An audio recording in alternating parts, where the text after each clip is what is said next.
when you yourself see the amount of cell phones coming up, and either they're showing drones or some unearthly activity, what are your thoughts when you see the amount of, let's just keep it with drones, the amount of drone activity going on within just regular airspace of just of hell, a drone hit one of the water carriers to drop our water in LA, and it's like there's a light show every other night in another city that they're recording, especially what happened in New Jersey.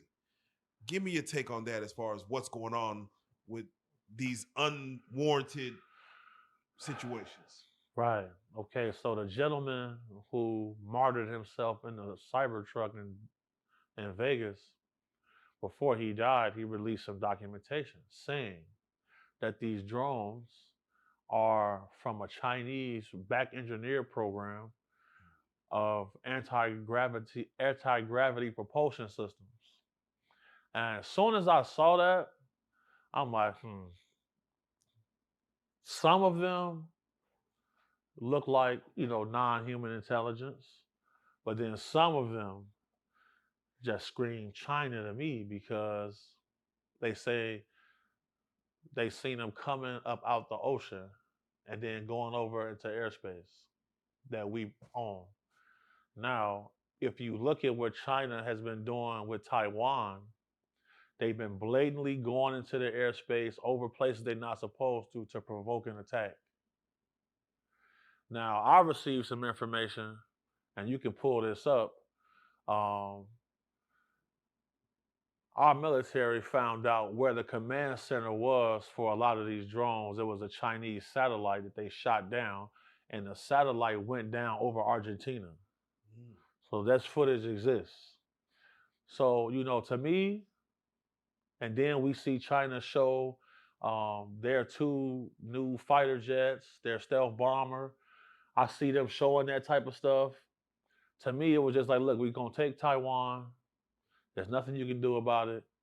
Get ready for war. That's what it says to me, honestly.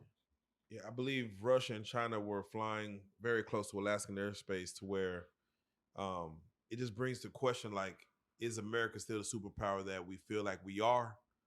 Or can we get ganged on that easily? Right. So this is why you see Trump say we need to purchase Greenland.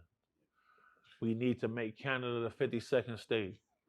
We need to put another base on the outskirts of Alaska because Putin has an initiative to say that he wants to take back Alaska. That used to be Russian territory. We bought it from him.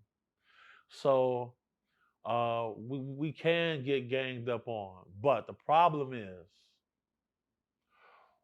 Russia been catching hell with the Ukrainians to the point where they had to go outsource to get North Korean soldiers. Those battle groups is just not going to be formidable enough for the American war fighting machine. Then, you know, we got train systems that our government uses to go from coast to coast that people don't really even know about. Uh, I've been telling people war with China is eventually going to come, and that right there is just a precursor.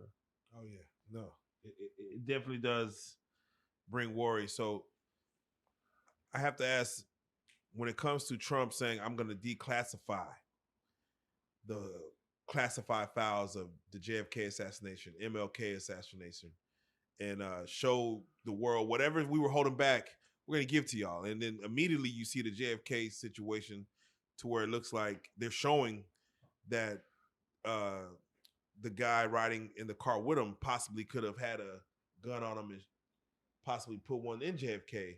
And these are questions that we kind of put to bed after so many decades of not knowing. Does this help the American people to declassify these files and know what's going on with MLK, with JFK? Does it help the normal American person to know this stuff? It definitely helps, but you know what else it helps? It helps Donald Trump because this is his version of a dead man switch. Let me show y'all that the same people who tried to kill me killed these people. it's definitely two-pronged, and he was strategic about this because he waited till certain people died also before he filed for this. So, we may see Congress try to block it, but uh,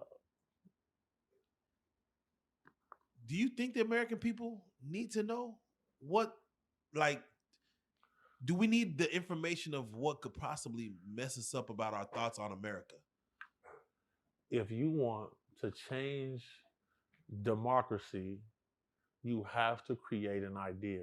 No war can be fought without an idea. Belief. You have to create belief to get people to support you. Point blank, period. If you want to make it so you can get a third term, if you want them to change the Constitution so you can have a lifetime rule, this type of stuff have to come out. You got to show, like, yeah, the people that y'all been voting in policy been killing people, killing y'all beloved leaders, and will kill y'all and have killed y'all. Look, they tried to kill me. Before Kennedy died, they swapped out his whole Secret Service staff. They did the same thing to Trump when he got shot. Same thing. Why is it that the president is considered a temporary employee so he cannot get a security clearance higher than certain people who've been in government jobs for 30, 40 years? Are you really the head of state? These are things that's going on. He knows. Without question. I'm just curious if us as Black people realize truths about Martin Luther King that we don't want to hear, do you feel like it will kill his dream that he had for us? If it was a situation where Martin, he wasn't just the cream of the crop of the guys, and they actually showed it to us. At the end of the day, for a man to be considered the cream of the crop, he got to be able to be faithful to his wife. Point blank, period. And then when it comes down to it,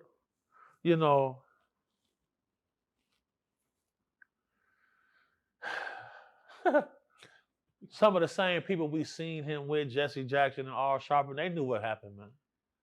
They was government assets, man. They knew what happened. They knew the fix was there. That's why they still around. He got traded on.